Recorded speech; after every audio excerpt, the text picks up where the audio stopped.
Assalamualaikum warahmatullahi wabarakatuh. Perkenalkan, nama saya Muhammad Irwan Kurniawan, NIM 21103010 dari Prodi Sosiologi. Tujuan saya membuat video ini adalah untuk melengkapi tugas UAS Kewirausahaan. Tugasnya yaitu merangkum seluruh materi dari pertemuan pertama hingga akhir. Baiklah, kita masuk saja ke materi pertama, yaitu konsep dasar kewirausahaan. Kewirausahaan adalah terapan kreativitas dan inovasi untuk memecahkan masalah dan upaya memanfaatkan peluang yang dihadapi setiap hari.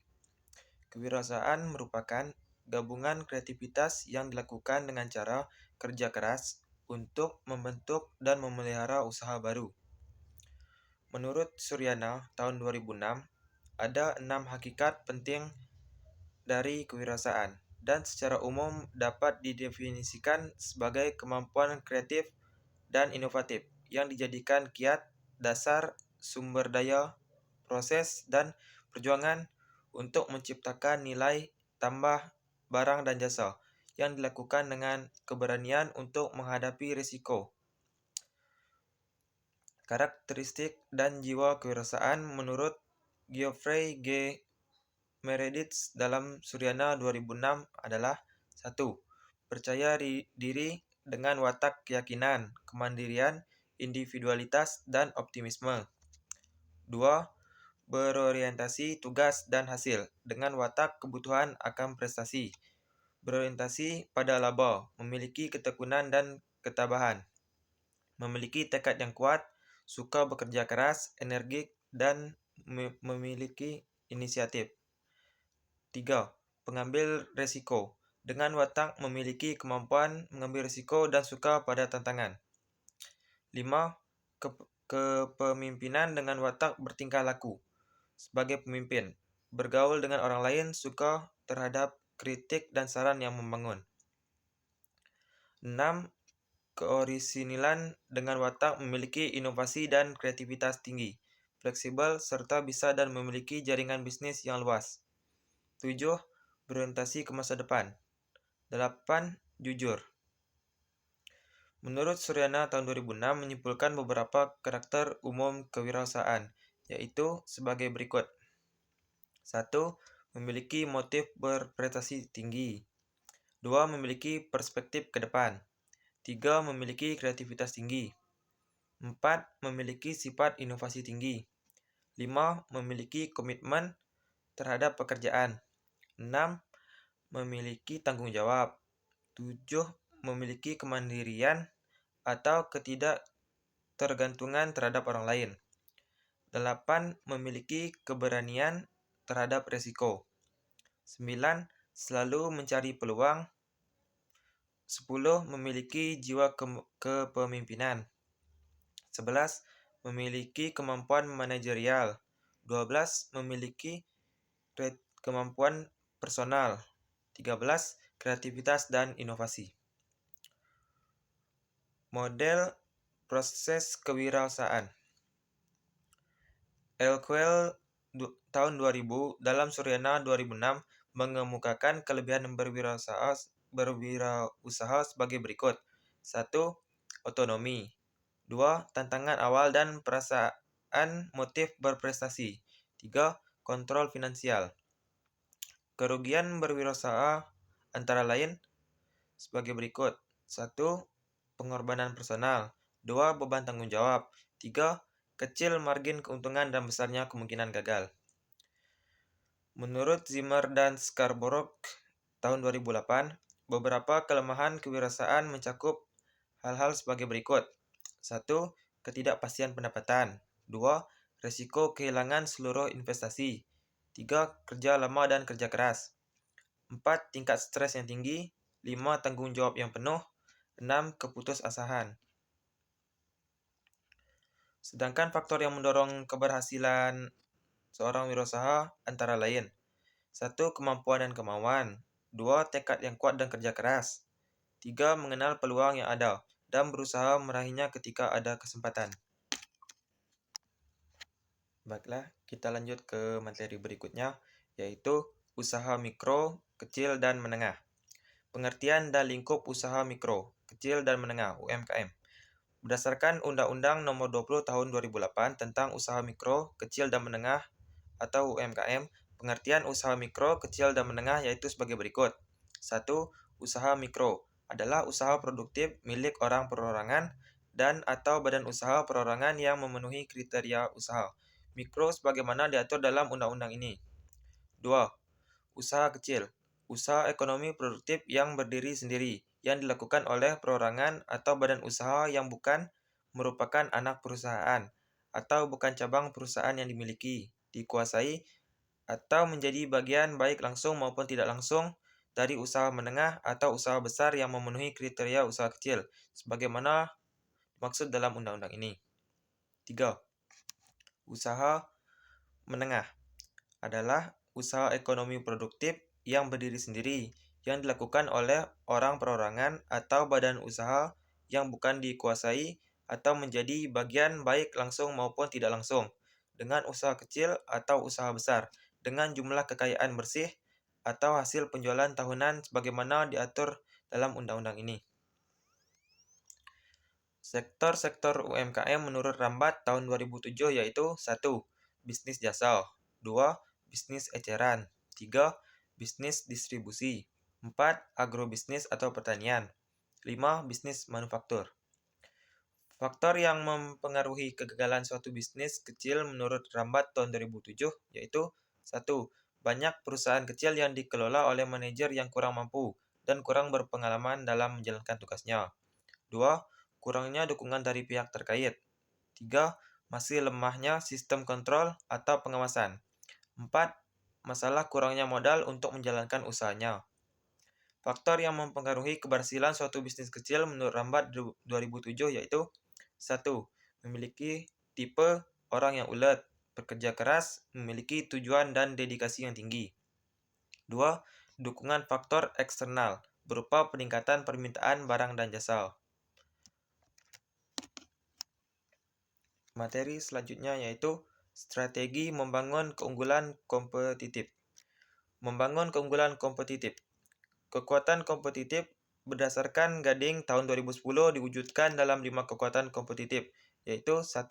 Masuknya pesaing baru, 2. Ancaman substitusi, 3. Kekuatan tawar pembeli, 4. Kekuatan tawar penyuplai, 5. Persaingan di antara kompetitor yang sudah ada.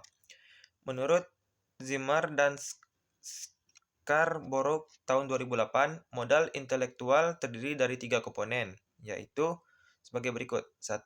Modal manusia, meliputi bakat, kreativitas, keterampilan, dan kemampuan tenaga kerja perusahaan. 2. Modal struktural, meliputi akumulasi pengetahuan dan pengalaman yang dimiliki oleh perusahaan. 3. Modal pelanggan, meliputi basis pelanggan yang mapan, reputasi positif, hubungan yang terus-menerus, dan goodwill yang dibangun perusahaan. Proses manajemen strategis. Langkah-langkah dalam manajemen strategis menurut Zimmer dan Scarborough tahun 2008 adalah 1. Mengembangkan visi yang jelas dan menerjemahkannya menjadi pernyataan nilai yang bermakna. Visi membantu perusahaan untuk menjadi 1. Visi memberikan arah, 2. Visi menentukan keputusan, 3. Visi memotivasi orang-orang, 4. Menilai kekuatan dan kelemahan perusahaan, 5. Kekuatan faktor-faktor yang internal atau positif. Kelemahan faktor-faktor internal negatif.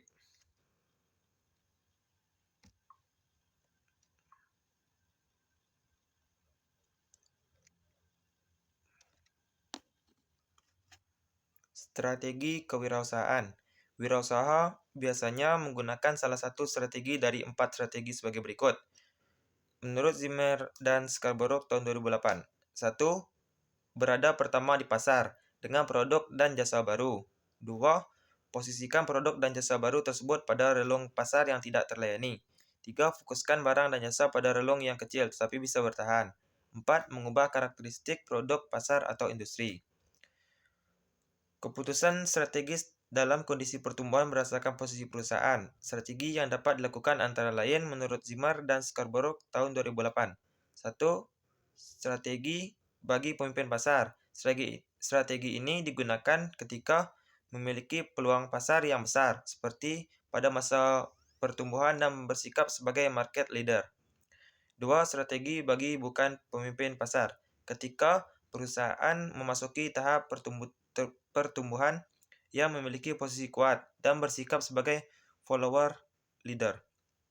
3. Strategi yang lain. Pada posisi ini, pertahanan bersaing dan mencoba untuk menjadi big hitter. Baik, kita lanjut ke materi berikutnya, yaitu merintis usaha baru dan pengembangannya. Berdasarkan Suryana tahun 2006, dalam merintis usaha baru, terdapat beberapa hal yang harus diperhatikan. 1. Bidang dan jenis usaha yang dimasuki. 2. Bentuk usaha dan kepemilikan yang akan dipilih. 3. Tempat usaha yang akan dipilih. 4. Organisasi usaha yang akan digunakan. 5. Jaminan usaha yang mungkin diperoleh. 6. Lingkungan usaha yang akan berpengaruh. Hambatan untuk memasuki industri baru menurut Peggy Lambing tahun 2000 dalam Suryana 2006, yaitu 1. Sikap dan kebiasaan pelanggan. Loyalitas pelanggan kepada perusahaan baru masih kurang. 2. Biaya perubahan. Biaya yang diperlukan untuk pelatihan kembali para karyawan. 3. Respons dan pesaing secara agresif akan mempertahankan pasar yang ada.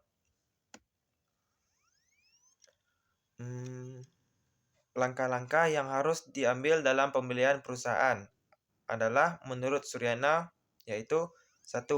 Yakinlah bahwa Anda tidak akan merintis usaha baru. 2. Tentukan jenis perusahaan yang diinginkan dan mampu mengelola. 3. Pertimbangkan lokasi yang diinginkan. 4. Pertimbangkan gaya hidup yang Anda inginkan. 5. Jajaki penyandang dan dana sebelumnya. 6. Persiapan bahwa Anda akan menjadi pedagang. 7. Tetapkan perusahaan yang ingin dibeli. 8. Pilihlah penjual yang terbaik. 9. Adakah penelitian sebelum Anda menyetujui-nya? 10. Buatlah surat perjanjian. 11. Jangan lupa menilai karyawan. 12. Yakinlah bahwa harga sesuai. Materi berikutnya yaitu waralaba. Pengertian dan ruang lingkup waralaba. Waralaba pada umumnya yaitu suatu perjanjian atau persetujuan antara leveransir dan pedagang eceran atau pedagang besar, menyatakan bahwa yang tersebut pertama memberikan kepada yang tersebut terakhir suatu hak untuk memperdagangkan produknya, dengan syarat yang telah disetujui oleh kedua belah pihak. 3 tipe dasar waralaba menurut Zimmer dan Scarborough tahun 2008. 1. Waralaba nama dagang. Waralaba distribusi produk. Waralaba murni. Kelebihan membeli waralaba menurut Zimmer dan Scarborough tahun 2008 yaitu dukungan dan pelatihan manajemen, daya tarik merek, standarisasi kualitas barang dan jasa, program periklanan nasional, bantuan keuangan, produk dan format bisnis yang sudah terbukti, pemusatan daya beli, pemilihan tempat dan proteksi teritorial, peluang sukses lebih besar. 2. Kekurangan membeli waralaba. Menurut Zimmer dan Scarborough tahun 2008 adalah sebagai berikut.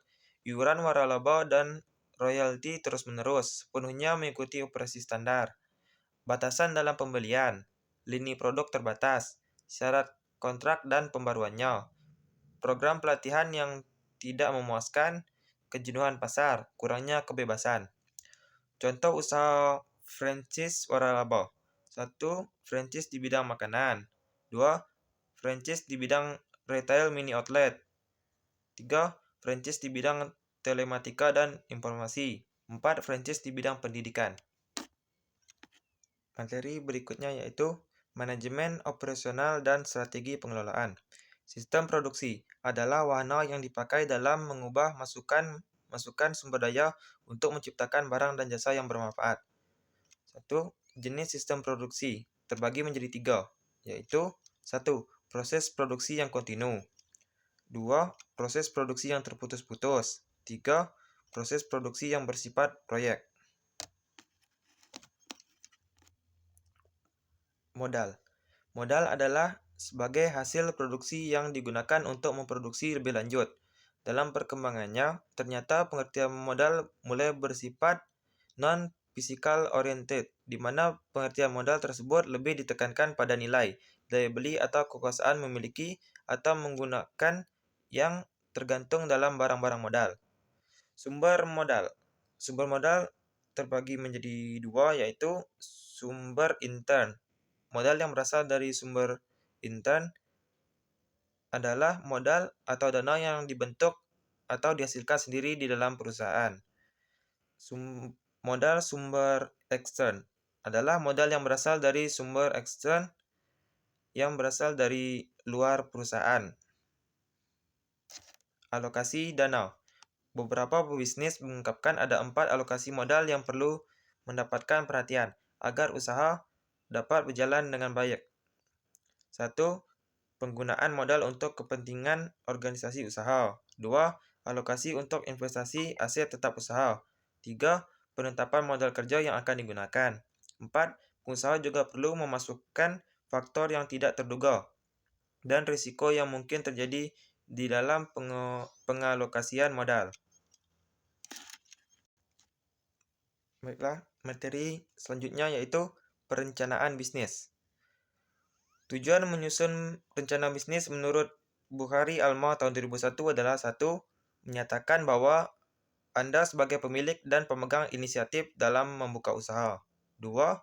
Mengatur dan membentuk kerjasama dengan perusahaan lain yang sudah ada dan saling menguntungkan. 3. Rencana bisnis juga mengundang orang tertentu yang potensial atau memiliki keahlian tertentu. 4. Rencana bisnis juga berguna untuk melakukan merger dan akuisisi. 5. Rencana bisnis bertujuan menjamin adanya fokus dari berbagai personil perusahaan. Fungsi rencana bisnis. Menurut Ismail tahun 2007, fungsi rencana bisnis adalah 1. Memberi panduan operasi perusahaan dengan membuat rencana untuk masa yang akan datang. 2. Menarik pemberi pinjaman dan investor. 3. Cerminan dan pembuatnya keseriusan perusahaan. Studi kelayakan usaha. Hasil studi kelayakan usaha pada prinsipnya bisa digunakan antara lain. Menurut Suryana 2006, yaitu 1. Merintis usaha baru. 2. Mengembangkan usaha yang sudah ada. 3. Memilih jenis usaha yang paling menguntungkan. Aliran kas adalah aliran yang terdiri dari aliran masuk dalam perusahaan dan aliran keluar serta beberapa saldonya setiap periode. Memiliki fungsi yaitu menurut Andri 2007. 1. Fungsi likuiditas. 2. Fungsi anti-inflasi. 3. Capital growth. Sekian video rangkuman materi yang bisa saya sampaikan. Apabila masih terdapat banyak kekurangan, saya mohon maaf.